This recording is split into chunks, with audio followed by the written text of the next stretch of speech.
নমস্কার বন্ধুরা, আপনারা দেখছেন বাংলা ডিফেন্স নিউজ। আপনাদের আমি দুদিন আগে বলেছিলাম যে ফিলিপিন্স ইচ্ছুক কটে জয়েন করতে, বাট কটে তো জয়েন হয়নি। এখানের মধ্যে অস্ট্রেলিয়া, জাপান, আমেরিকার সঙ্গে আজকের ওরা ওয়ার প্র্যাকটিস করেছে দক্ষিণ চীন সাগরে। এটা ফিলিপিন্স ক্লেম করে এটা ওর area. Malaysia, Taiwan, Vietnam, Philippines, এই পুরো এরিয়াটা ডিসপুট এরিয়া, বিবাদিত জায়গা। এর মধ্যে চায়না ক্লেম করে 90% এরিয়া তার।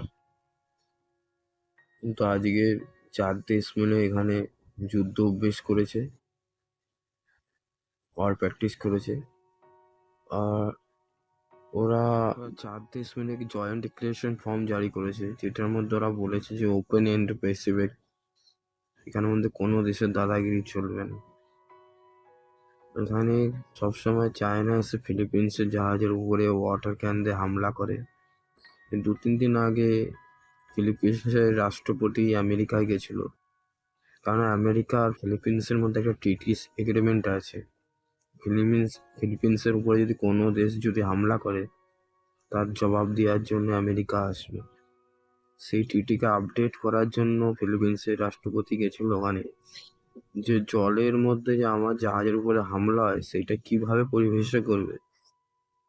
যদি ফিলিপিন্সের জমিনের উপর যদি অ্যাটাক হয়, সেটা আমেরিকা আসবে। বাট চায়না জেনে শুনে এই সময় ফিলিপিন্সকে আঙ্গুল করে আর কি। কেননা এই সময় পুরো বিশ্বের মধ্যে যুদ্ধর আবহাওয়া চলতিছে।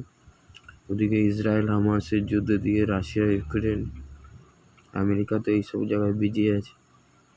তাই জন্য জেনে শুনে চায়না এই দক্ষিণ চীন সাগরে যেটা চায়না ক্লেম করে আর কি, এই এরিয়ার মধ্যে ও ডিস্টার্ব করে আর কি। এবং 4 দেশ ছিল, অস্ট্রেলিয়া, জাপান, ফিলিপিন্স, আমেরিকা।